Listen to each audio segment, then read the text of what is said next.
Hi everyone, it's Roger here from What's on Disney Plus with a weekly Q&A video. These questions have come from our patrons and also from our YouTube channel members, so you can help support the channel from as little as $2 a month, and you get a number of different bonuses and stuff. And one of the bonuses that everyone gets is they get to ask a question for the weekly show. So let's jump into it. So the random movie fan asked, will Disney Channel shut down in the US? I don't think the Disney Channel is going anywhere in the United States while there are still people watching it. Now ultimately, internationally, very different things are happening all over the place, but I think the Disney Channel is going to continue on for probably years yet. It's just probably going to get slimmed down. I would like to say I don't think Disney XD's probably got much longer left, but I think in the US things are just going to continue to roll on, and they'll just keep putting things on there that are essentially going to be the opposite of everything from Disney Plus will then just probably just get put on there so people can watch it. They're still going to want the money coming in, and there's still enough people watching it. So I don't think the US version of the Disney Channel is going to close down anytime soon. But the fact that it's already closed down in the UK, Australia, and it's been closing around all over the world, it's eventual that it might happen, but it really depends on how many people are still watching it. It might just go from being the priority to just being something that they put things out on because they've already created the content. Joshua asked, with 2021 coming around the corner finally, I was having a look at the possible anniversaries that Marvel could celebrate and are in the process of trying to celebrate. For example, next year will be the 60 years since the debut of Night Nurse, Yeo, Fin Fang Foom, Anthony Druid, and most importantly, the Fantastic Four. Do you think it's possible that they might announce a new Fantastic Four film at the Investors Day, or do you think they will leave it till later next year? I think we have to be pretty careful with the Investors Day. This is not going to be a time when they talk about brand new movies like that, because unless it's coming directly to the streaming platform, which I don't think Fantastic Four would do, I think we are a while off from that.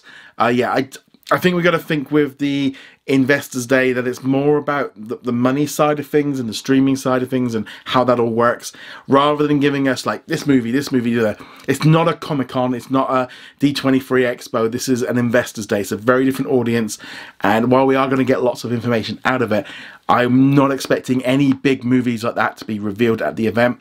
As far as anniversaries, I think Fantastic Four probably definitely, there's a hope, and also Marvel can really push that because essentially they've not really done much with Fantastic Four for a while because of the whole issue with Fox. The other ones, Fin Fang Foom, whatever his name is, we've got the Shang-Chi movie coming out, and I think he's going to be in that one, I don't know, but yeah, I don't think they're going to really touch those other characters. They're not really well enough. Fantastic Four was going to be it. From the Marvel side, I think. Joshua also asked, as far as I'm aware, Sony is the only major studio that does not have a streaming service for its film properties, although it is still being linked with purchasing Crunchyroll. Considering they chose a relationship with Sony, do you think it's possible that despite what they said previously, they could do a tie-up with Disney and Sony to appear, the latter's programming appear on Disney Plus, maybe as part of Star? To me, there's no real doubt that Sony could make a deal with somebody, as far as like Amazon or Disney or Netflix, to bring their back catalogue onto their platforms. But I think it's much more likely that they're probably going to do it one at a time. Play the Marvel inside with Disney and get the money from that, and play this movie off here and play that, maybe both. I just feel like they're in a position now where they don't have a big enough library to probably do their own streaming service that people would pay for. So they're just going to take as much money and probably take as much benefit from the idea of playing the other ones off of each other to get more money by kind of having like a bidding war, on movies. And so I don't know if they would do the whole thing at once. Yeah, that's my pure guess, is just that they would probably more likely just going to want to have like that bidding war to kind of get some more money. Lauren asked, what are some of the better movies Disney Plus has released recently? Now I think this here is, do you mean Disney Plus originals or just movies as a whole? Because there's been some really nice ones that have been released in the last few months. For example, over here we've had things like Call of the Wild and Spies in Disguise, which have been a lot of fun. The Disney Plus originals, I think Clouds was really good. I really enjoyed that one. I really like Godmothered, which come out this past week. Safety, that's going to be a good one. And then we've got Soul. So they're going to be two big ones coming up in the next few weeks. I think Black Beauty was okay. It was perfectly fine. It was a lot better than I was expecting. But I think they have been coming up with a few more bits that are kind of cool. We've also got Ralph Breaks the Internet this week in the US and Canada. So I think that was good. I really enjoyed that movie as well. So the library content has been a bit thing. I mean, for a lot of people about Mulan, I know a lot of people aren't so keen on it because it's not like the animated version, but I really like this one. I mean, I like big Chinese epic battle movies, and this one kind of really hit that thing. I really did enjoy this one. So I think Mulan was definitely a great movie that's come on to Disney Plus this year. It's in my top few movies of the year was Mulan. Jacob asks, how many subscribers do you think Disney Plus will have as of the Investors Day? Ooh, so this one is really tricky because we've had the Latin America launch. Now that kind of throws everything out. So we don't know anything more than I think like the 3rd of October. And then we've had the 2nd season of The Mandalorian, so that's brought a lot of people in. But that Latin America launch, I think they're going to be north of I think they could be north of 80 million. I think that'll be, if it's less than 80 million, I'll be surprised. It could be more. Maybe 85. It's hard to tell because we've got like no indication of how many people have been subscribing. You know, they launched in like 20 plus countries in Latin America, so it's going to be interesting to see how this went. But there is going to be, no doubt, a massive boost. Plus, we're going into the winter, so more people are going to subscribe. The Mandalorian effect, Christmas.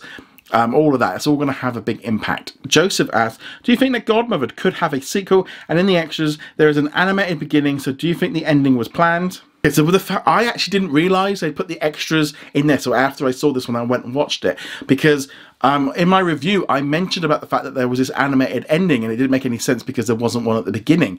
So I'm wondering if they went off and made, I don't know if that was the original, I don't think it would have been the original plan, because to me, and this is my theory, and I'm going to stick with it, they hadn't finished the ending when COVID hit and they couldn't get it filmed, and so the idea was they did the animated one and they maybe did the animated beginning to kind of see which was better to launch it with. I think it would have made more sense had it been animated to begin with, and then, but I don't think the animation was that, it wasn't amazing. I would have preferred it a little bit, I don't know, to me, I don't think it was. It might be. I mean, it might be very different. But why did they film all of that at the beginning and not? That's my gut instinct of they just had to do something like this to get through the COVID. It would have made more sense had they done it at either end. But I didn't know it was there, so thank you for letting me know, because I'd seen a screener version of it, so I didn't see it within the Disney Plus app. Joseph asks, and how would Star be added for people with the yearly bundles, as the renewal will be coming out for March for us in the UK, and I think it will be about £70 with Disney Plus Star. What do you think it will be? I'm also going to throw in Jamie's question here, where he asks, do you think they might talk about Star on Sky along with Disney Plus at the Investors Day? So I don't know anything about the pricing yet, so hopefully we will find out on Thursday. For me, I'm guessing maybe $3.99 extra for Star. So maybe we're going to look at $9.99 total price per month for Disney Plus Star, or maybe $10.99, $11.99 might be pushing it, because they're going to want to be getting people onto it and then getting people hooked. So they've got to go low, and it's got to seem like a nice upgrade.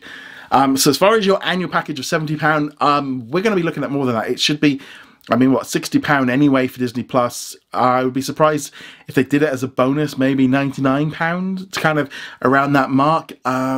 Yeah, so I think you've got to kind of bring it up a little bit, because you're going to be looking then at more like that combined price of what they're going to be marketing that bundle as. As far as pricing goes, in terms of how it gets funded, you know, like with Sky, I'm sure if you add it on, it will just be added to your Sky bill in the same way it's done through Apple, or if you do it through any other platforms. I think that's how that will work. Hopefully we'll find out about all of the Star stuff on Sunday. I'm really hoping we get all the information we get, especially when it's going to launch. It wouldn't surprise me if it was like March, April, maybe even September for Star here in the UK. I think it's going to be, they're going to have to look at how all the contracts they've got done already, and that's going to be the big issue. They might want to get it out as quickly as possible and start getting some revenue in. Obviously with the COVID situation and everything, people are still going to be locked away all winter. But yeah, you got to look at that. I think, to me, you got to look at that combined price, and it's got to be enough of a tease to kind of get you to upgrade a little bit more. But if it's more than, it can't be more than Disney Plus for like $5.99. So yeah, I think it's going to be pretty cheap to get that star add-on to kind of get us all hooked. So there we go. Thank you very much for all of your questions this week from our patrons and YouTube members. It really does make a big difference with all of your support. Remember to go check us out over at whatsondisneyplus.com. Like, follow, and subscribe, and I shall see you guys in another video. Later.